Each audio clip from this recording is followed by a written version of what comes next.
If I had to choose one word to describe Michigan, it would be speed. You need to achieve maximum speed at the end of your warm-up lap.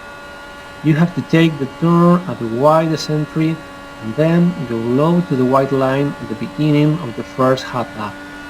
Depending on your setup, you can run the second or third line when you enter turn 1. Bear in mind that second line is the fastest, so you need to keep it as long as possible. This is a full throttle circuit with a maximum speed close to 240 miles per hour, so keep next to the wall on backstretch and then again second line in turn 3. Some drivers like to go to the bottom line here to gain some tenth, but if you do that, you lose top speed at the end of the main straight, so I wouldn't recommend it in this first lap. Then again, in the second hot lap, run the second line at turn 1 as before. This time, since you don't need to maintain top speed at the end of the main straight, you can run the bottom line at turn 3 and keep the car as close to the white line as possible to finish your qualifying. One last tip, you can gain a few tenths running below the line.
Live this afternoon from the Michigan International Speedway, The Rose Realistic Open Wheel Simulation Experience IndyCar Series, Season 1 live on Checkered Flag Interactive. Want to welcome you up to the broadcast booth, myself, Evan Pizzoco, alongside Steve Bonesdale for the Rose Preseason 200. Today, 100 laps around the 2-mile D-shaped oval of the Michigan International Speedway for the unofficial season opener. A little bit of a warm-up race coming at you live tonight before we set on our 19-race championship season. And pre-race currently in the works right now. 17 drivers have entered. 17 drivers have gone out on track. They've put down a time on the practice charts. Qualifying was completed earlier, so we're going to be hitting up the grid here in just about 5 minutes. But I want to welcome Steve up to the booth as well. And DW12s are always very exciting at these oval tracks, especially this 2-mile D-shaped oval. Very high speeds when you throw the draft into that as well. Tonight's for sure going to be a wild race. You put that on top of the fact that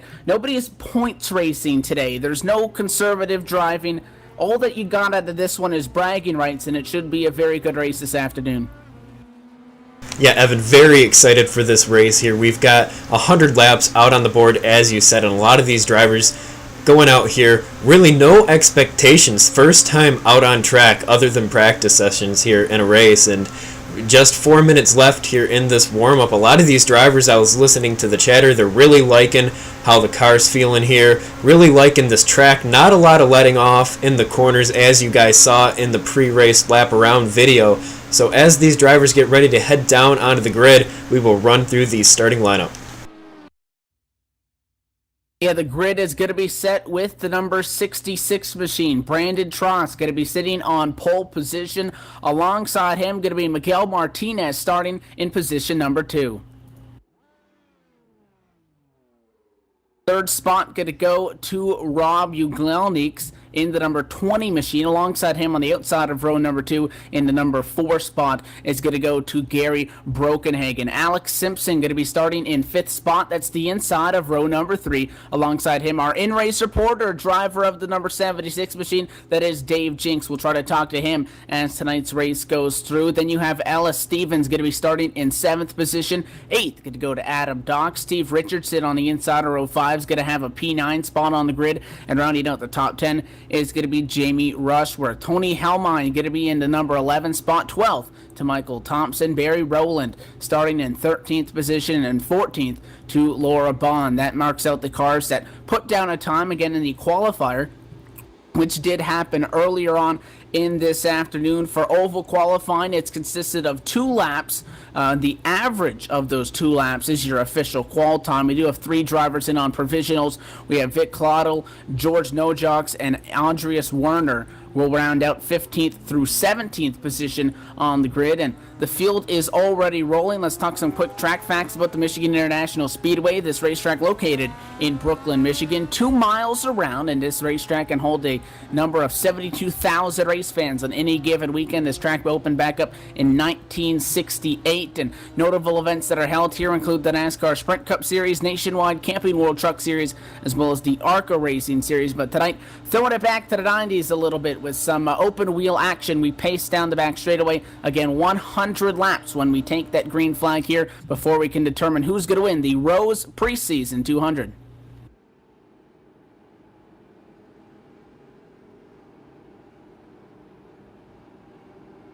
Race control going over the final procedures for the start of this race, letting the drivers know that the pace car must be down below, whether it be a white or a yellow line, depending on the racetrack, before the race leader can take control of this field. So just reminding the drivers of all of those procedures, and they're already circling through 3 and 4, 17 drivers just buying for bragging rights before we get to the cash payouts, the championship, and all of that. That season opener going to be 1 week's time, same place. That one could be at Interlagos to kick things off at a road side of things for a 58-lap affair. But it's time to get preseason racing underway. Pace car down to the safety of pit road. Brandon Trost in control of the field. Green flag in the air, and we're racing from Michigan International Speedway. Already top 2 single file out. We're side by side for third for a moment. Give it to Alex Simpson. But because of that draft, when you tuck in behind these guys at such high speeds, don't expect them to stay single file for long as we cycle out of 2. Yeah, one thing we are going to be watching all race long is for that draft effect. The air comes off the nose when you get up behind someone. These high speeds, the front end will just tighten right up. You'll fly right out to the wall. We're going to be watching that. The draft is a beautiful thing here. It will keep you in the pace, but it will also put you in the wall if you don't know how to handle it. A lot of these drivers out here have practiced a lot, and I saw a lot of drivers really learning and tweaking their lines as they got up behind other drivers through these corners.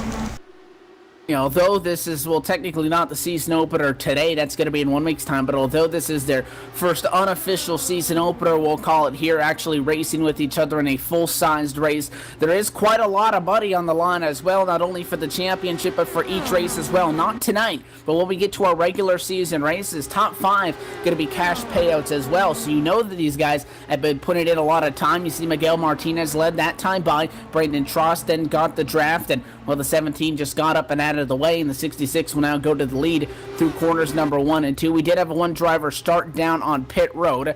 That is Tony Helmeten. He started on pit road, got back out. That leaves him 17 seconds behind as they sit right now. Now Martinez going to go back to the top spot. These guys, again, really knocking off some fast lap times. They're going to be going at speeds approaching 240 miles an hour at some points in this race. So that's going to be definitely an exciting thing to look at right now. The top 2 have swapped out a couple times, still swapping out right now for P2. About 0.6 of a second back from that lead battle, you find Alex Simpson, who just had Gary Borkenhagen pass him for P3 at the moment. But right now, the top 2 almost trying to pull away a little bit. This field actually got quite spread out on the initial start there. Yeah, this field, I really didn't expect it to spread out quite as it did. Of course, the draft here is so effective. It's just these drivers, a lot of these drivers have practiced so much this week. It's really, they know exactly where they need their lines to be. And if you lose your momentum here in these Indy cars, it really takes a few laps to get it back up. And once the packs start to separate, it is really hard to chase them down.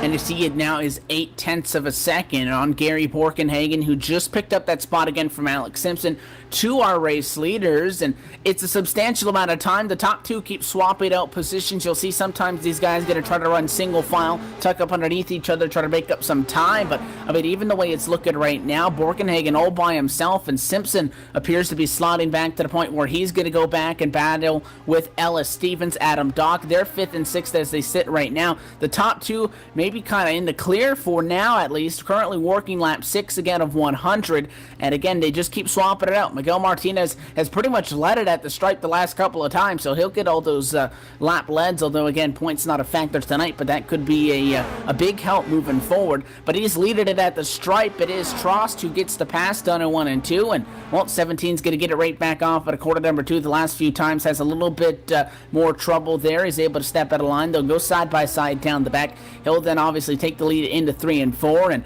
possibly lead it at the start finish line, which it's a good system if you're that 17 team. Trost again, and they swapping it out right now, but it's not like they're battling each other real hard. At this point, they're just riding. They could obviously tell that they have about a second of the good right now, and I mean, you know, they're just swapping them out and whatnot. I mean, it's simple racing. We got a one car coming down pit road, the number 54 of Barry Rowland. He is now coming down pit road on lap number 7. Not sure what the cause of this pit stop is going to be for. We'll try to listen in on the driver radio scanner, see if we can hear anything. But the 54 is going to come down. That'll drop him to 17th.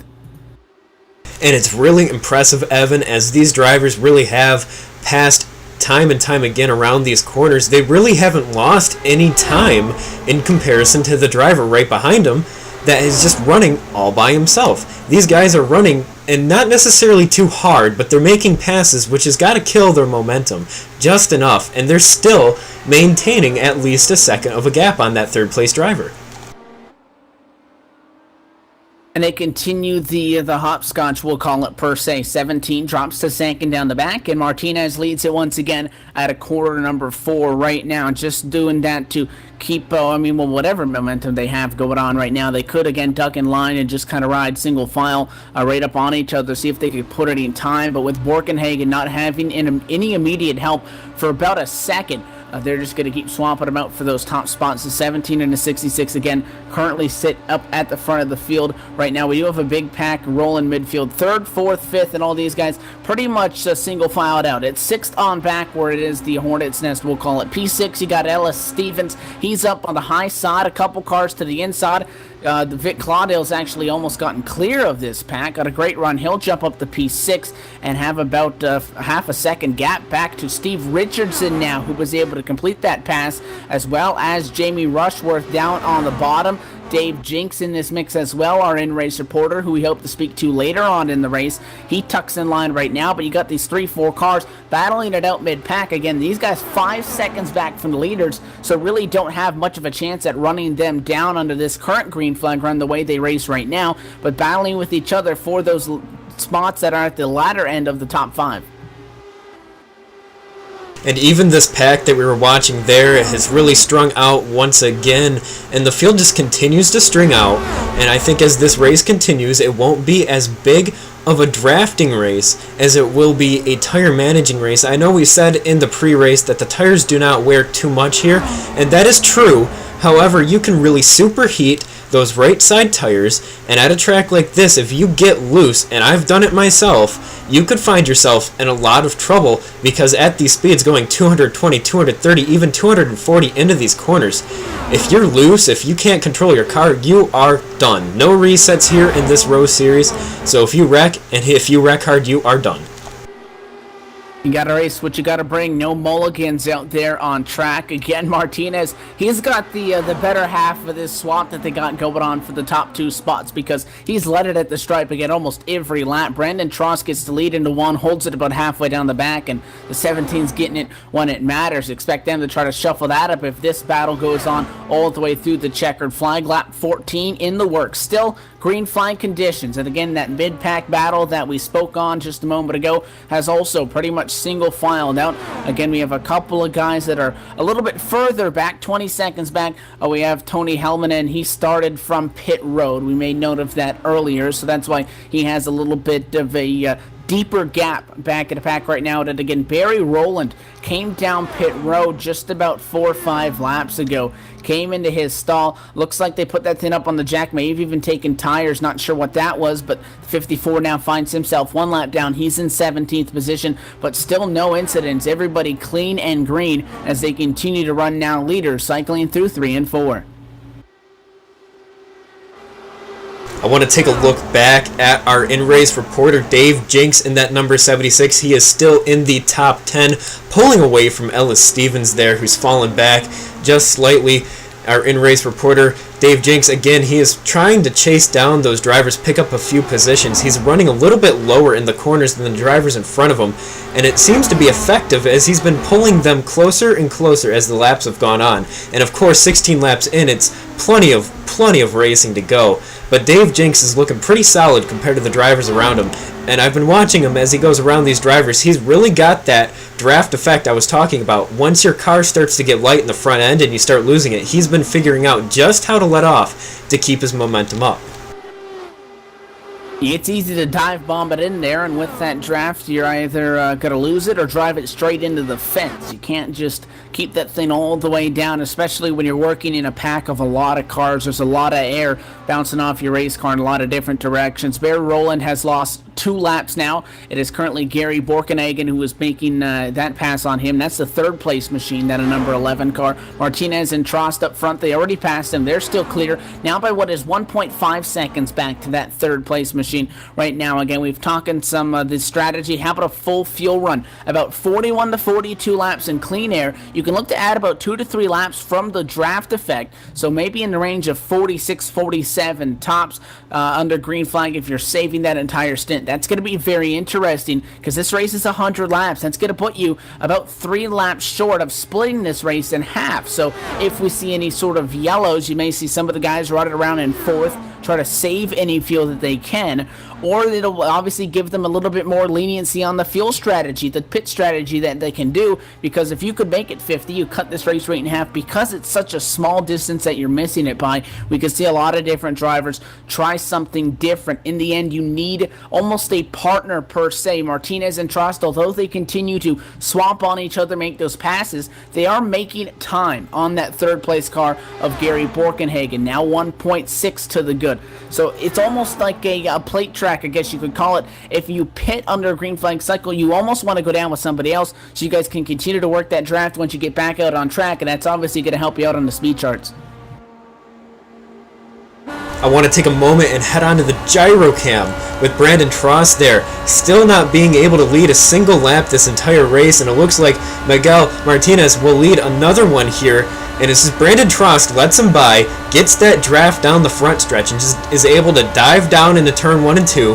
But that being said, then he's able to get that draft behind Brandon Trost once again and just work his way around him coming off of 3 and 4. So that has been the game they have been playing since the drop of the green flag, Evan. And I really don't think that they're going to stop because they've been gaining time on every single driver in the field. Even this 3rd place driver who's got nobody to battle with. again, Gary Borgenhagen had Alex Simpson at the start, and the 11 made a pass on the 14, and Simpson just couldn't quite get back down out of 1 after that pass was made, kind of lost all that momentum that he had, and he wasn't really able to latch on to that draft that 11 was kicking off, and when he slid all the way back to 2.9 seconds, he did have another machine behind him. That was Adam Dock. Dock has also slid back now 5.1 seconds from the leader right now. He sits P5 as they run right now in the Marlboro machine. So still, again, 16 guys on the lead lap. Only machine that's down a lap is Barry Rowland. He's slow up on the high side, still letting all of our lead lap cars cycle on through it around him after he pitted and obviously lost 1 lap, has now since lost 2 to our leaders, who are putting up quite a fast pace. You see Martinez down there getting the draft, goes to the bottom, 238 miles an hour that time down into quarter number 3, and then continues off through and 4. Again, the tires don't have much fall off. People will actually gain speed as the fuel burns off as well, which is why I've seen about a 4 mile an hour pickup going into the quarters since the start of the race. So possibly, again, the way that the fuel strategy falls off here, again, being about 3 laps short of making this race a 1-stop point, possibly think of a couple people going with a no tire stop at 10 to 15 to go. So you can go just under a lap here with a splash and dash, and you could also pit with 4 tires, which may take 6 seconds. 4 tires and fuel would be 9, but it does leave the opportunity open the way that this fuel works out, that we could see some people pit a little bit earlier, some as well, if they feel like the tires may be beneficial to them, pit a little bit earlier, get tires on it, make a 6-second stop. You may also have somebody push that to the end, and right when they're on fumes on that second stint of fuel, they obviously take a splash and go try to make the distance from there. But you're going to lose just about a lap or so when you come down pit road, because pit road is quite long, despite the fact that it is a 55 mile an hour pit road speed there. It's still quite a long pit road for this being such a long 2-mile D-shaped oval speedway. Going to lose just around that range of about a lap when you make a stop. And with that being said, Evan, we are just over a quarter of the way through this race. We are going to head over to a quick commercial break. Don't go away. More from Michigan International Speedway after the break.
Back live from Brooklyn, Michigan. You're watching the Rose Preseason 200 on Checkered Flag Interactive. Evan Pasoko, Steve Bonesteel up at a broadcast booth. We are past quarter distance. So far, it is clean and green, and it is a 2-car show. Current race leader, well, on the speed charts, that is, on the top of the scoring pylon, is the number 17 of Miguel Martinez. That's because he has gotten the positive end of this flip side coin here that has him and Brandon Tross now 2.4 seconds to the good over the third place car of Gary Borkenhanger. They continue to swap out. They are clear of the rest of the field, and, well, if this appears to go green for the rest of the way, the 17 and the 66 are looking pretty good. Martinez leads it that time by, and almost at the halfway point, actually. We take lap 31 right now, which means pit stop's going to be coming up quite soon, which is an opportunity for the 17 and the 66 to possibly make some sort of mistake, or if they're conservative, could give some of these other drivers some sort of an opportunity to try to make up for lost ground. And as we continue to watch that battle, it's really like clockwork how these drivers continue to switch position. And Brandon Trost has not gotten to lead a single lap. I mean, it's been Miguel the entire race, and that's only because of just how they've been switching. Same place, same time, every single lap. And somehow, some way, they just continue to pull away from that third place driver. Alex Simpson now to 4.5 seconds back from the top spot. He is fourth, and fifth place, which was Adam Dock, who was just 5 seconds back, now 7.2 in the negative. So these top two, again, although they're out front just by themselves at some points in this race, we had guys back here in the pack. We do have a side-by-side battle for 10th position. It is Andreas Werner. He gives it up to Rob Onglanknix. He gets that spot. These guys back in the pack, but we had about a 4-car pack right around P8 earlier. They dispersed.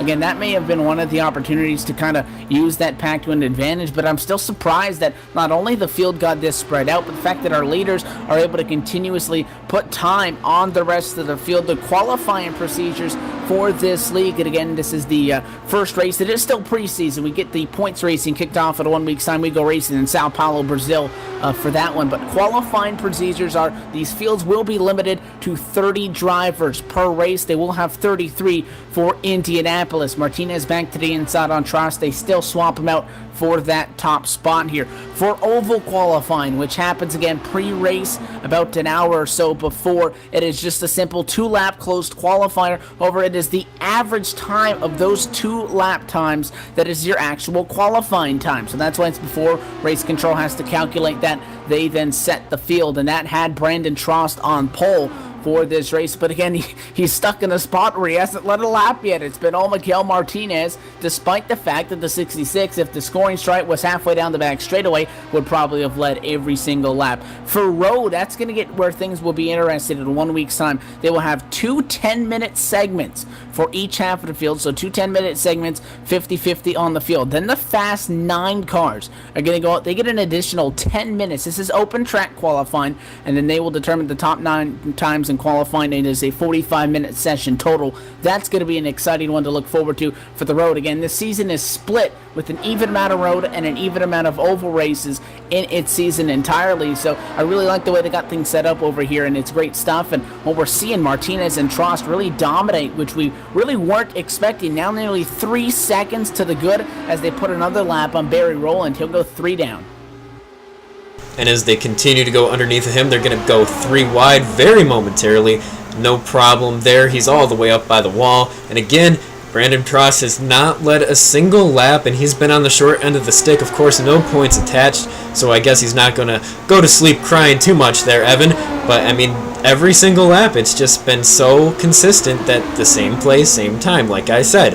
And we're 37 laps into this race, and these two have not really made a single mistake doing their switches, and that's really impressive because these guys going 240 down into these corners and being able to be so flawless and know exactly where the other driver is each and every time, that is really something to be said, and that's really impressive.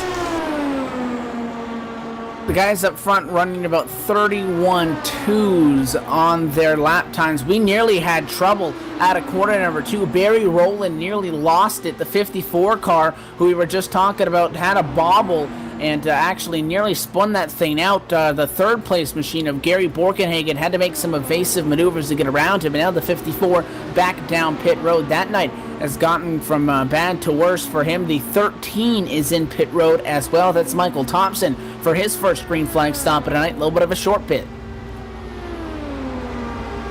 And pit stops here at the IndyCar are completely different than NASCAR's. All 4 tires get switched out at the same time, assuming you want all 4 tires, and why would you not? Pit stops are done anywhere between 4 to 6 seconds, and that's with all 4 tires being switched out, and then getting off of pit lane is just, it's so simple, it's so quick, and it's really impressive how these drivers are just able to do it so well.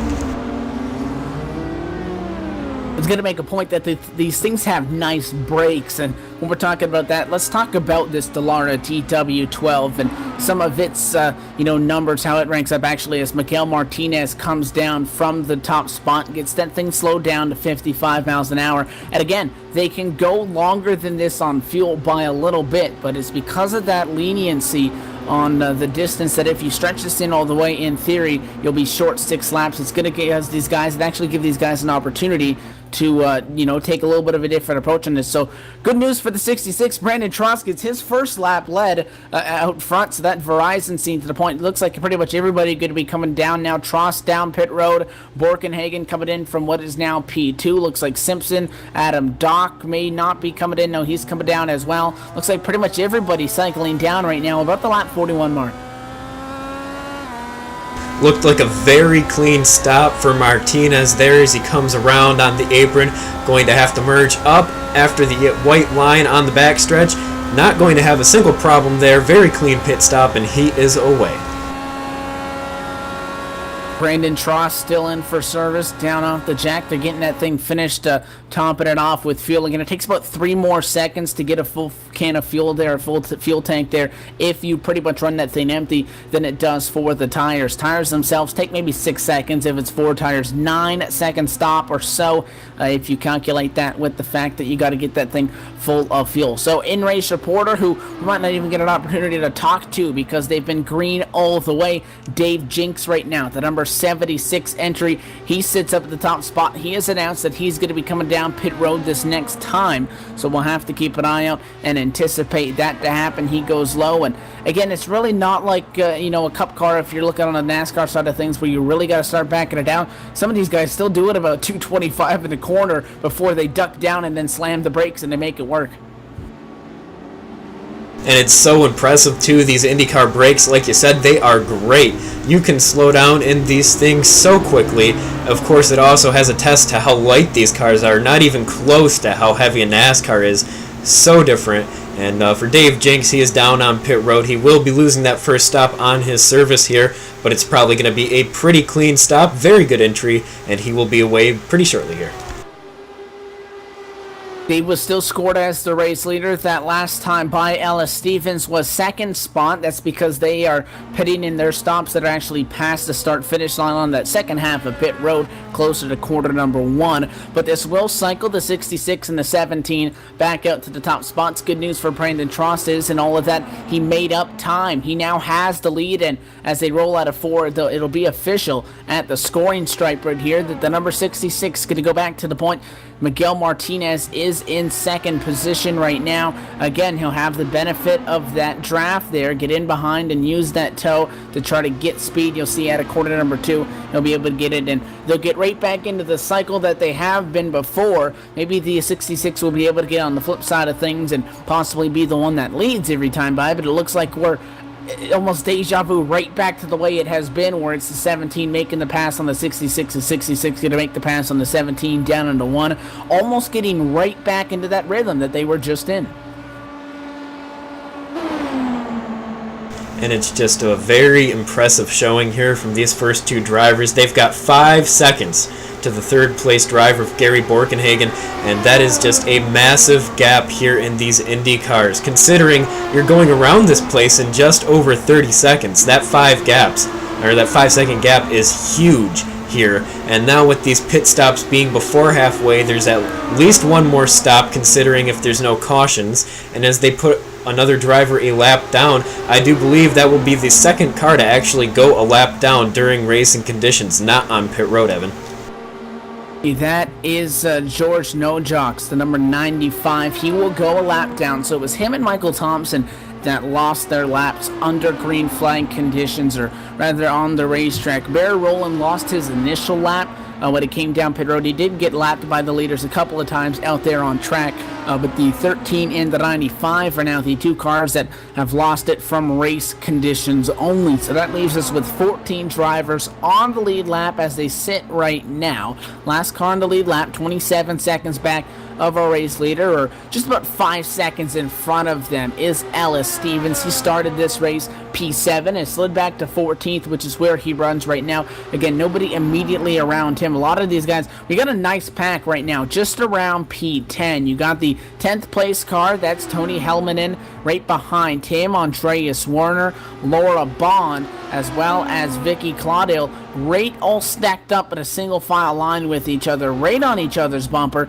is Warner and Helmanen right now. That's going to be a pass for P10. As Warner looks to the inside, you see he gets real tight, nearly gets into the 55. That was a close call out of 4. Yeah, a very close call there, and from our camera angles from above, it almost looked like that back end of that number 25 started to kick out a little bit there, rolling out of the gas, even tapping on the brake. That front brake bias will kind of start to plant the front end, and with the way the downforce works in these cars, if you're right underneath someone, that back end will kick out, and these things are pretty hard to save, of course, at 230 miles an hour. So very good job staying off of the other driver there, and the 25 will have to recollect and get back up there. He also got tight that time through 3 and 4 as well, had to back way out of it, and well, we talk about how strong this draft is, but it is very unforgiving in the same regard. Give that spot to Vic Claudel. He'll make the pass for P11. That'll drop Warner back to 12th position, and that's actually going to put him to a point where I think he's too far back from Tony Helmanen, who he was just trying to make a pass on 2 laps ago. He's dropped back to the point where I don't think he'll be able to get to that 55, at least not here quite soon. He may have a saving grace in Caudel's machine because that number 33 kind of splitting the gap, may be able to draft up to the 55 and bring Werner in tow with him. Laura Bond right now behind Andreas Werner as well. In 13th position is where Laura's number 32 machine rides right now, but our leaders are starting to actually catch up on that whole second half of this pack, about 9th on back of the lead lap cars. So 9th through 14th, only about 6 seconds in front of our leader. So if Martinez and Trost continue to knock off the fastest lap times of the race, these guys could possibly again lose their lap, which would hurt them if there were to be a caution. And here, 52 laps into this race, we have been clean and green since the drop of the green flag. Those 2 drivers on your screen have been the class of the field, doing swaps every single lap. Although Brendan Trost was on the short end of the stick the majority of the time, we will head over to a quick commercial break, and we'll let you guys take away, get in the driver's seat sort of, and let you guys take a look at a lap around Michigan International Speedway. Don't go away. Checkered Flag Interactive will be right back.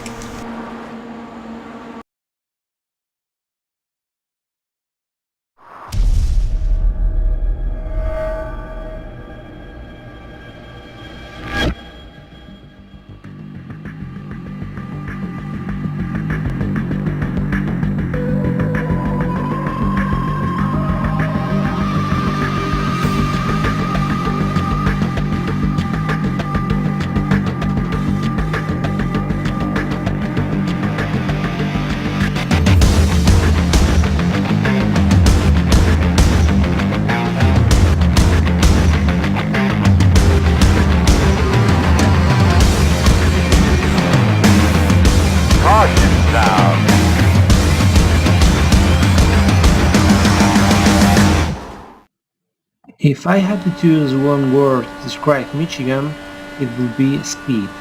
You need to achieve maximum speed at the end of your warm-up lap. You have to take the turn at the widest entry and then go low to the white line at the beginning of the first hot lap. Depending on your setup, you can run the second or third line when you enter turn 1. Bear in mind that second line is the fastest, so you need to keep it as long as possible. This is a full throttle circuit with a maximum speed close to 240 miles per hour, so keep next to the wall on backstretch and then again second line in turn 3. Some drivers like to go to the bottom line here to gain some tenth, but if you do that, you lose top speed at the end of the main straight, so I wouldn't recommend it in this first lap. Then again, in the second half lap, run the second line at turn 1 as before. This time, since you don't need to maintain top speed at the end of the main straight, You can run the bottom line at turn 3 and keep the car as close to the white line as possible to finish your qualifying. One last tip, you can gain a few tenths running below the line.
Open wheel racing is alive and well from the Irish Hills of Michigan and the Michigan International Speedway. You're watching Checkered Flag Interactive's live coverage of the Rose IndyCar Series Season 1, preseason 200 currently underway from MIS, and our leaders have a little bit of lap traffic to battle through. They caught the tail end of that field, and it was Miguel Martinez who got caught up behind a couple of those cars. That has allowed Brandon Trost now to go to the lead as they sit right now. The 66 is in front, 11 cars on the lead lap right now.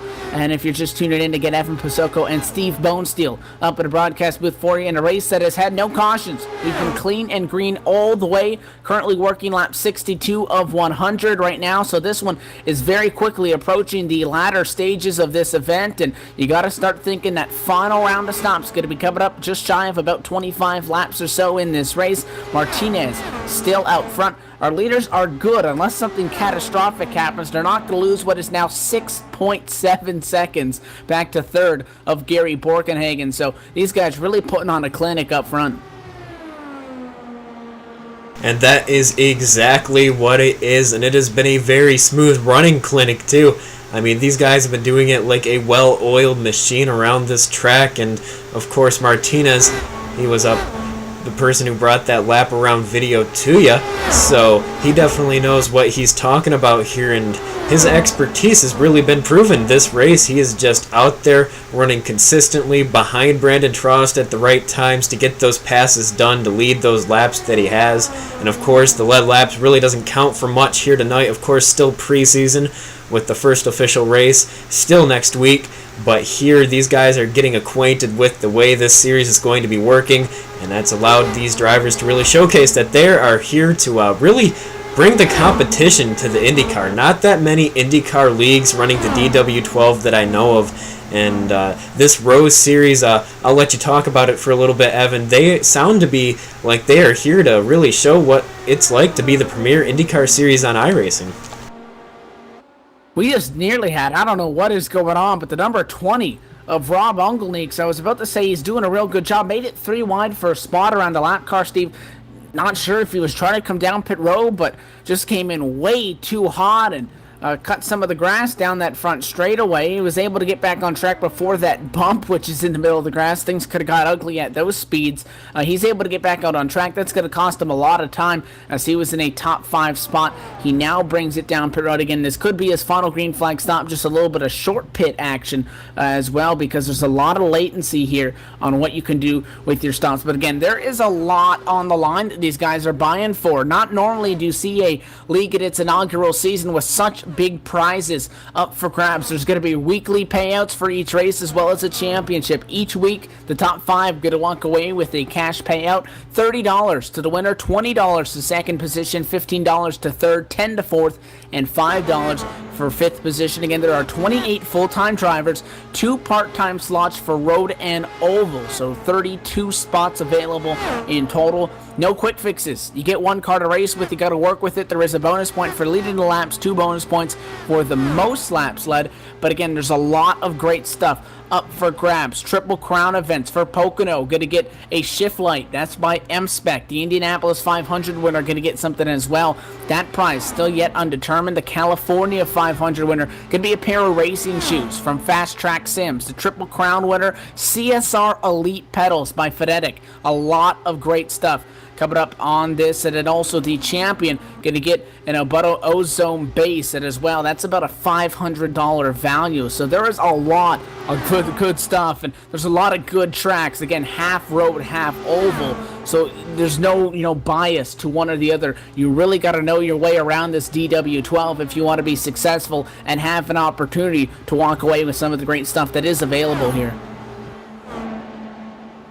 Taking a look at a battle halfway through the tail end of the field, I guess you could call it. These 2 drivers have been going at it on your screen pretty tough, and they seem to be running consecutive laps where they've been doing the same thing the leaders in the front have been doing. Caudill and Richardson there. Richardson fell off, and then he's got Helmanen right there in that number 55. So these 2 have been battling it out, the 33 and the 55, and they've fallen off of the back of Dave Jinks, who is now a whopping 10 seconds ahead after that pit stop cycle. And I do remember we were watching them battle, and Dave Jinks was right behind them at one point. So somewhere between lap 50 and lap 70, something went wrong for these drivers, or something went really right for Dave Jinks. So he's moved up in the 7th, our in-race reporter, and these guys right here continue to battle it out, swapping positions lap after lap. The interesting thing about that is they're doing the same thing that our leaders are doing, swapping out spots. The difference is our leaders 0.3 of a second faster per lap. They're actually going to be Steve Richardson a lap down, so 35 going to lose that. That will leave us with 9 cars on the lead lap, and that 2-car battle that we just talked about, if Caudill and Helmanen continue to ride about 0.3 of a second slower than our leaders, they're in immediate risk of possibly going down the lap as well, and that may only leave us with 7 drivers on the lead lap. But I think the difference is, although again they're doing the same thing as our leaders have been making their passes in the exact same spots every lap for the last 72 laps when they're swapping about. These guys right now that are battling for 8th and 9th, Caudill and Helmanen as well, they're doing it not maybe, a little bit more erratic, but they're not as smooth on those transitions. You notice Martinez leads at the stripe, and he almost pulls up and gets out of the way for Brandon Trost. They're able to keep their momentum up, and that's why I think our leaders have been so fast. And fast has definitely been an understatement. They have been bringing the rest of the field to class and just showing them how it is done. Less than 10 cars on the lead lap, and you're looking at 2 of them right there. That's 20% of them on your screen, and they're just battling it out for this lead. And like you said, once he gets across that line, gets that lap led, he just pulls up out of the way, not fighting, not holding them up at all, and allows Brandon Trost to go around him.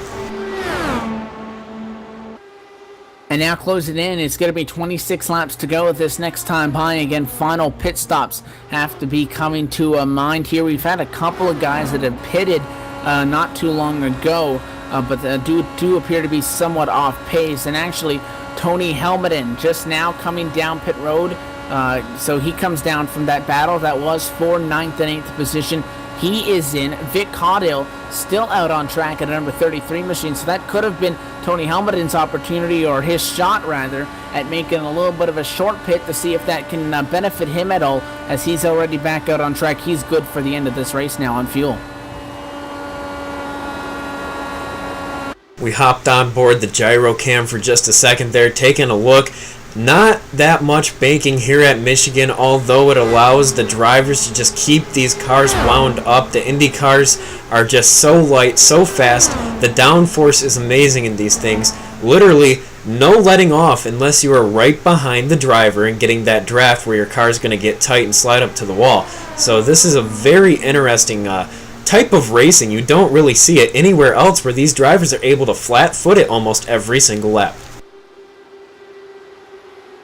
And not only at Michigan, but as well, some of these other ovals that we're going to be going to are going to have a lot of high speeds. We'll talk about the schedule a little more in depth here, maybe later on or post-race. But I wanted to talk about some of the facts about this DW12, talk some specs on it, and then the green flag cycle of pit stop started. So got a couple of things here. So this machine sitting at a 118 to 121 inch wheelbase, weighing in at about 1,600 pounds, 18.5 gallons of fuel or 70-liter fuel cell on board, a double 8-arm push rod with anti-roll bar suspension, semi-automatic sequential 6-speed transmission, carbon brakes with monoblock aluminum calipers, 2.2-liter turbocharged V6, and about 700 horsepower, 500 foot-pounds of torque. So in translation, is some pretty fast cars.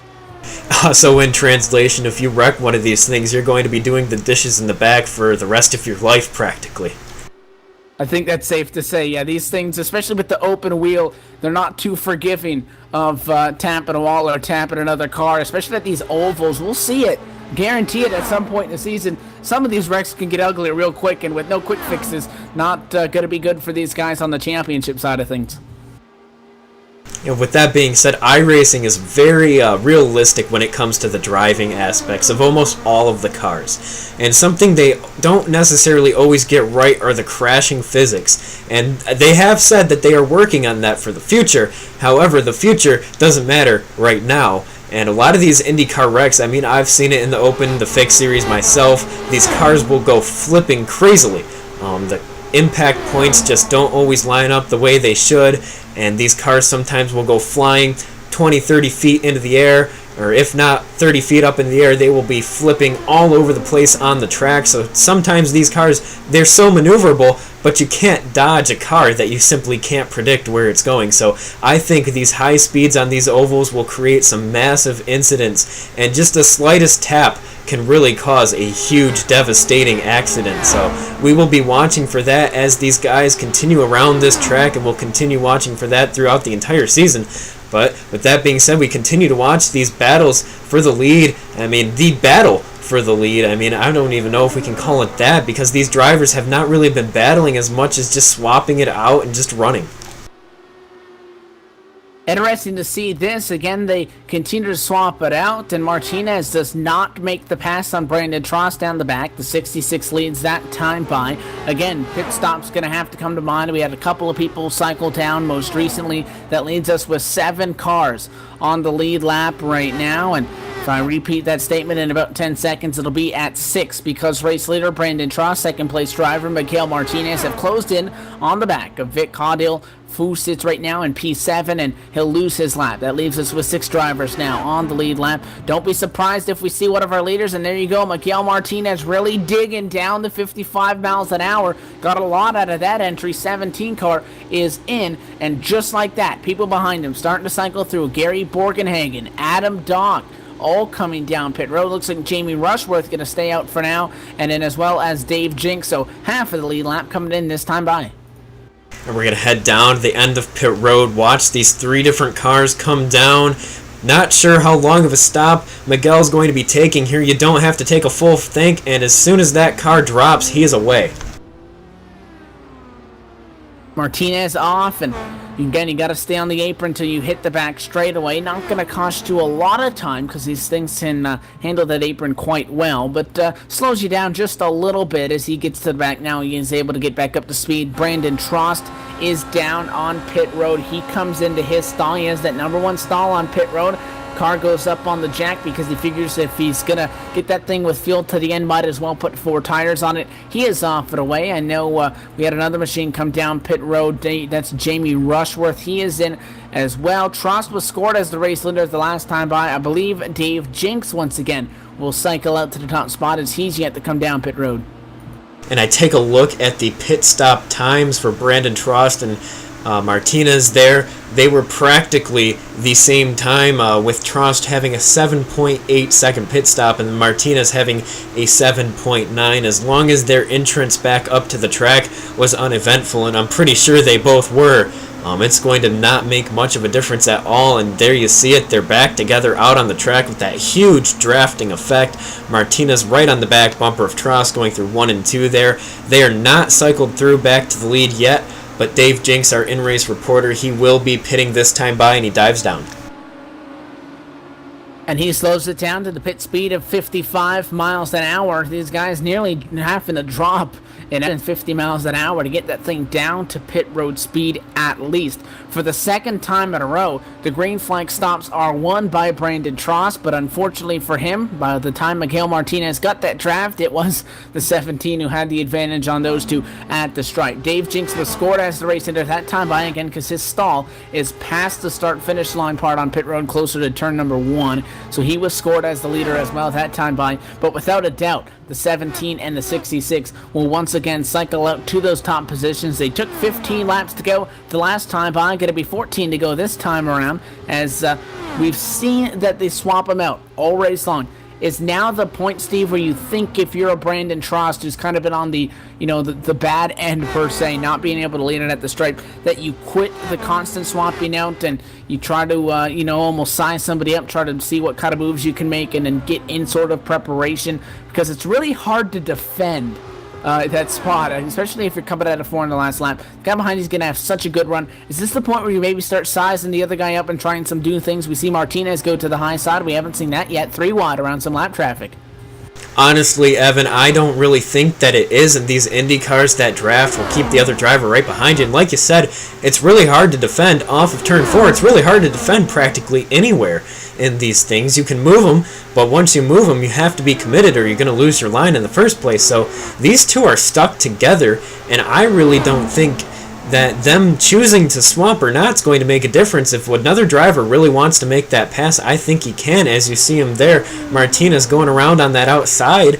It's just, I think this is how it's going to have to be. They're going to be stuck together and they're going to be battling, and whoever can get the set line to get off of turn 3 and 4, I really think whoever's going to be in second, as long as they get turns 3 and 4 down, they will come away with the win, as long as they're good off of turns 3 and 4. And these aren't stock cars. There's no bumpers. You can't throw a block or try to give him a little bit of a nudge in the corner to slow his momentum. Once I had somebody try to give me a bump draft, I'll call it, at a quarter number 2 at Texas in the IndyCar Series Open on iRacing, and needless to say, I pretty much ended up in the catch fence. You cannot be pushing on each other. Well, I mean, you can push in the straightaway, but you can't be, bumping into each other. You can't be throwing blocks. It does not work in these cars. Open wheel racing, they say it's gentleman's racing, but it makes things a lot more, aggressive, as well as nerve-wracking, because again, there's a lot less that you can do. You see they're starting to experiment more, though. Martinez has been making those passes on the bottom of the race. He started to try to the high side. You saw Brandon Trost.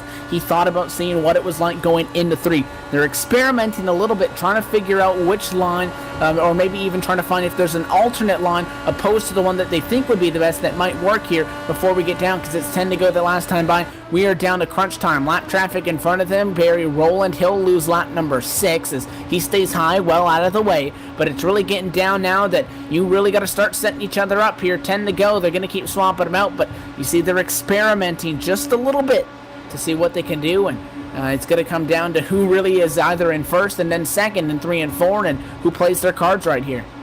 And we head up into the chopper to take a look at this battle for the lead. And now, Evan, I would call this a battle. Earlier on, I think it was more like a gentleman's competition, I guess you could call it, if you want to call it that.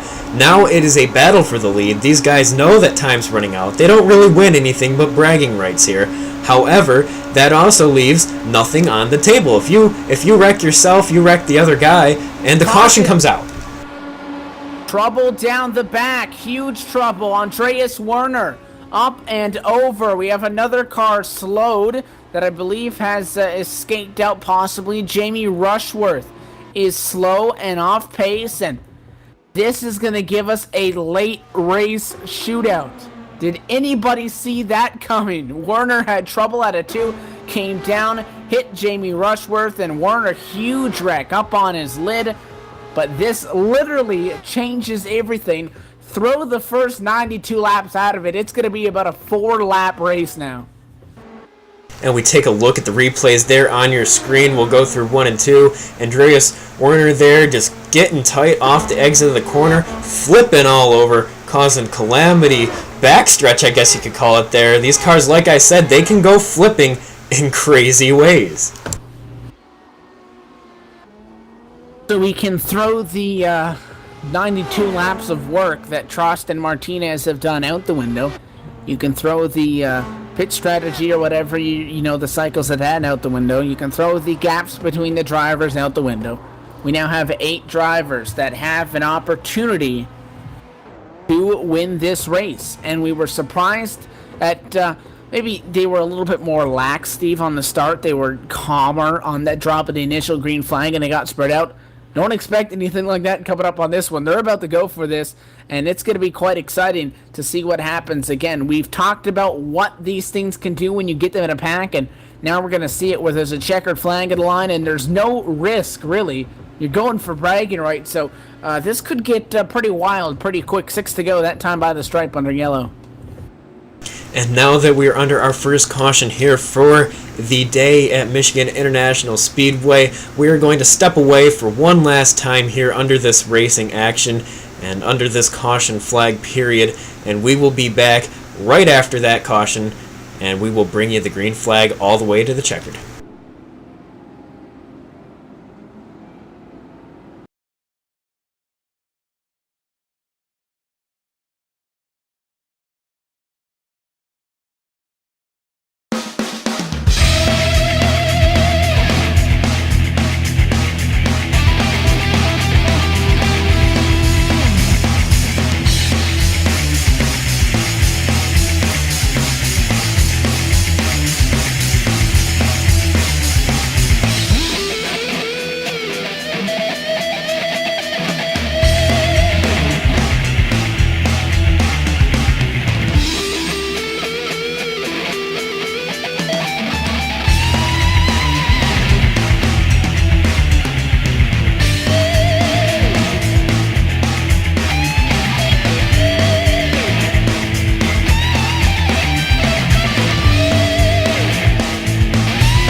Back live for what is going to be a late race shootout to determine who walks away with the bragging rights for the Rose Preseason 200 from the Michigan International Speedway. We've been green all the way, and now that we work under our only caution of the race so far, going to get an opportunity to try to queue up on the radio our in-race reporter, driver of that number 76 machine, Dave Jinks. You got a copy? Yeah. Well, we saw that you showed speed in the practice session there, and everybody really got spread out. How has the race been so far for you? Very smooth. I've been surprised. I think I put a little too much downforce. I don't have the same pace I had in practice, but it's drivable. Very, very good. All right, we're getting set for this final restart. Do you think you can get that 76 machine through? I'm sure as heck going to try for a top 5. It's going to get hairy, though, I know, with this bunched up field now. All right, well, we see that the lights are off for the pace car, so we'll let you get back down to the team radio. Good luck here, and maybe we'll see that 76 in victory lane. All right, thank you. So that is our in-race reporter. He'll be starting in P6. That was a word with Dave Jinks, and Steve, it's about to get real exciting. It's going to be 4 laps to go. Single file restart. Caution ends this race. And Brandon Trost going to be in control of the field. And that is exactly where he probably wants to be if a caution comes out before turns 1 and 2, but it's where he doesn't want to be if he can get the draft and get around him here. But the pace car will be diving down probably to end this race. And we have the green flag up in the air. Trost is away, and we are green flag racing for the last time here today. Top 3 single file, side by side for P4. It is Adam Dock trying to make a move on Alex Simpson. They can't get anything done at the moment. At least the top 3 going to be together. You got Gary Borkenhagen right behind Miguel Martinez. They now quickly approach Brandon Trost down the back straightaway. Dave Jinks, as we just talked to, in the mix as well. He's not too far behind Dock and Simpson. But now to the outside, Miguel Martinez thinks about making a move. 3 laps to go. This time by at a quarter number 4. Looks high. 66 lines up a little bit of a defensive line. Huge run by Borkenhagen. Nowhere to go, though. Has to back it off. 66 led it. That time by it. 3 to go. And it's shaping up to be a 3-car battle, but he's going to get that tight front end, almost slip up to the wall, but you see the 14, that red Ferrari color F1 paint scheme on an Indy car, he's going to have the draft here, but these two are still battling it out for the lead, and as long as they can continue the way they are, I don't think the rest of the pack's going to catch them. It will be a 3-car battle for the lead unless something big changes here with that number 14, and it looks like he's doing the best he can. He's not quite getting there yet. Top 7 within a second at 2 to go, but do they have enough time is the question. Trost led it. Martinez working the outside still. He has Gary Borkenhagen in tow, but there's nowhere for the 11 to go. How long does he wait to make it 3 wide? We're coming to the white flag here. And we're going up in the blimp to watch this last lap here. The rest of the field is not catching them. You see, and the caution comes out. Over. Just about 100 feet before the start-finish line. Caution is out. Trouble at a corner number 4. Steve Richardson is around. That's the number 35 machine. He had trouble coming off the corner, made contact with the machine in front of him. Looks like Ellis Stevenson really pushed up the track right in front of where Steve was sitting there. They made contact out of the corner. Both caught the fence. Stevenson nearly went over. Ellis Stevens nearly went over Richardson with damage as well. And that was just about, again, 100 feet before we hit the white flag there. When the 11 just came over the radio, he said, I was about to go 3 wide into 3 because he wasn't going to sit around anymore. And Brandon Trost leads it at 2 miles to the checkered flag, and with the caution flying, it is going to be that number 66 Verizon entry as they roll out of quarter number 4. The pace car has caught the front end of the field, and the checkered and yellow flag is out. The Rose Preseason 200 from the Michigan International Speedway. Gonna go checkered flag for Brandon Trost. And you know, you really had to think if Brandon really thought he was going to be able to pull that one off, Evan. He was not able to lead more than 25 laps out of this race, and he was in second and leading. I honestly think he was in front of the field more than Martinez. It's just the way the race laid out and played out, he just lost the lead every single time coming across the line, making it unofficial. So now that the race is over, he's got that win. I really don't think that he expected to be able to get it the way that he did, and I'm sure that he's happy to get it, but I think that the other drivers also wanted to see this play out because they're going to go into the rest of the season not knowing how the last laps are going to really shape out unless there's a caution. The road races may have some sort of certainty to them because you're pretty much going to be green for all of that one. Only, sectional cautions in those no full course yellows. In this one, we thought it was going to be determined between just the 66 and the 17. They do end up finishing 1-2, but it is Brandon Trost who was essentially a sitting duck on that last lap because the 17 and the 11 were about to make some sort of move to try to get it. He burns it down on the front straightaway. It is the Verizon Chevrolet in victory lane this afternoon. He can actually pull it into victory lane, which is one of the cool parts about MIS. You see doing some burnouts down there. Great win for the 66. I don't think he thought that he may have been able, I'm sure he wanted to, but he didn't think that he would be able to hold on to it, knowing that if that white flag was out and they raced it out, he would have to hold on to that over the 17 and the 11, and with the advantage of the draft, they were going to put up a really strong run for it. But he's celebrating. He's happy for it. No points, no cash, but bragging rights. He takes home the first checker flag of the year. And Evan, with that being said, he is burning it down. We're going to head off to a quick commercial break, see how many drivers are here ready to get an interview in the booth. We'll wrap things up, preview Interlagos next week, and we will turn it off for the afternoon here at Michigan International Speedway. But do not go away. A few more post-race things coming up to you.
And we are back here at Michigan for the post-race interviews for the Rose DW12 post-race interviews of the preseason race here at Michigan. Excuse me, got my words jumbled up. Too many pre's here, but we've got our winner in the top 3 up in the booth. Evan has the winner, and I'll toss it over to you, Evan. Yeah, Michigan's a fun track because you can actually pull into the victory lane, and Brandon Tross takes home the checkered flag tonight under caution flag conditions, but he had to work for it after a late race yellow brought us down to a shootout. He burned it down for quite some time. Now we finally get a chance to catch up with him. And Brandon, first off, when that caution flew, did you think that gave you maybe a new hope, or do you think that that might have cost you the race there when that yellow flew with about 7 laps to go and really changed what this end of the race would be? Well, I didn't really think it was going to affect much. I knew Miguel and me were the fastest at that point, and I figured we'd be able to hold him off. So I wasn't too worried, but I was a little bit worried if Gary was going to try to stick it in there or not. He sat in third, and I can almost guarantee that if we got to the white flag, he wouldn't sit behind you guys for much longer. The caution flew right before the white flag was in the air. That would have been a pretty exciting white flag lap, to say the least. Although, there's no points on the line today. There's no, none of the cash payouts. It is the preseason opener. We get things kicked off points-wise in 1 week's time. Does this win give you any sort of momentum rolling forward to get the season kicked off? Yeah, it does. It gives you the advantage of being the first one to win a race, which is always nice, because then you don't have to worry about winning one, because you've already won one. Well, you've done it on an oval. It's Michigan. However, the first points race is going to be coming up 1 week's time, 58 laps at Interlagos. What are your thoughts and what's your confidence level, your mindset rolling into that one to get things officially kicked off? I'm doing part-time oval only, so I wish everybody luck on the roadside, but I do not want to be involved in that. All right, 10-4. Well, before we let you go here, any sponsors or shout-outs that you want to thank? I'd actually like to thank the second-place finisher, Miguel, for his awesome setup work. He actually built this setup. It's a great setup, actually. All right, well, we'll keep an eye out for you at our next oval, which will be Homestead in 2 weeks' time. Until then, congratulations on this win. Thank you. That is tonight's winner, Brandon Tross. Checkered flag. He puts the Verizon Chevrolet in victory lane. And now caught up with our second place finisher, Steve. You're down with Miguel. Hey, Miguel, it's Steve up in the booth. You got a copy? Yeah, I can hear you. Congratulations on that second place win. I knew that you had at least a top 3 in you. I really thought with the way you had that passing planned out that you would probably be able to make that last lap pass because you've practiced on it all race long, but that caution and then the final caution just did not really add up for you. But what did you think going into that final restart there with that late race caution? Did you even think there was going to be a caution? No, I really don't. I was waiting for a caution. I think that the last lap would be very interesting. But Brandon is a very, very smart driver, so that was really fun. And I think I can pass him in the last turn. But well, it's a good result, and it's a previous race, so I'm really happy with the result. The way you guys were making those passes using the draft so effectively there, was that something that you guys communicated out, that I'm going to let you pass me, then I'm going to pass you back, just don't battle me, let's just ride till the end, or how did that play out? Well, the driver swap is an interesting option. We saw that in the last Indy 5000. If you can fast setup, and you are, we have a lot of lucky because we first at the beginning we exit first and second position, and we were talking all the race around, and well, it makes the race funniest because there are no cautions. I don't know, it's quite easy. All right, well, once again, congratulations. And before we head off to the third place driver, who do you have to thank for this race here, and who do you have to thank for that second place finish? Thanks a lot. See you next week. All right, good stuff. I'll turn it back over to Evan, and he's got your third place finisher. And we're going to try to get a word right now with our third place finisher, driver of the number 11 machine, Gary Borgenhagen. Gary, it's Evan in the booth. You got a copy?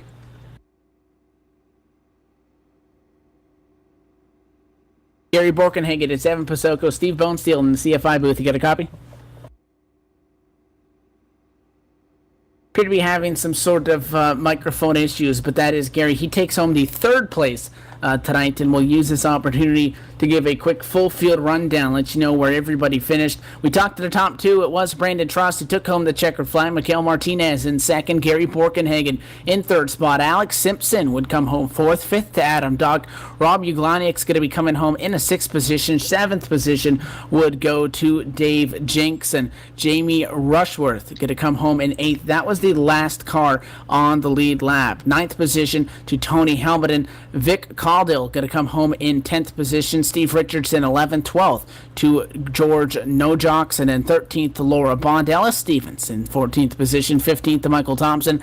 Barry Rolland going to come home in 18th, and rounding out the field was Andreas Werner, who had that trouble coming out of 2. He finishes a total 9 laps down, rounds out our 17 car field. As we run it now, I want to get a word with our fourth place finisher if we do have that opportunity. Now down, Alex Simpson. You got a copy? Hello guys, yep, I'm here.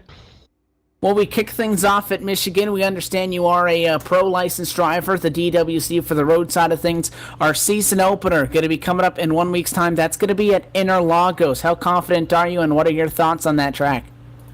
Well, I really enjoy the track. The car, I'm not 100% up to speed yet. I've done one race, which I think was in the World Cup, but I enjoyed it. And when I saw the opportunity to race the league, I thought, why not give it a go?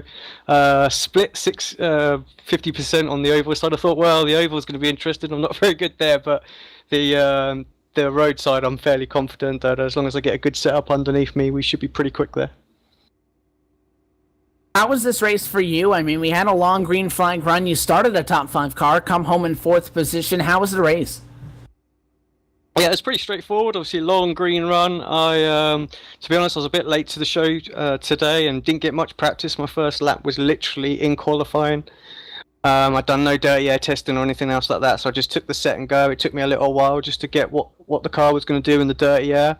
I think this is the first oval race I've ever done in the DW12, so a couple of times in the old classic car. So it took a little while just to get used to what I need to do, playing around with the weight jacker and things like that, just to get it into a comfortable place. And in that second stint, I was able to run in the draft a lot closer. I was much happy.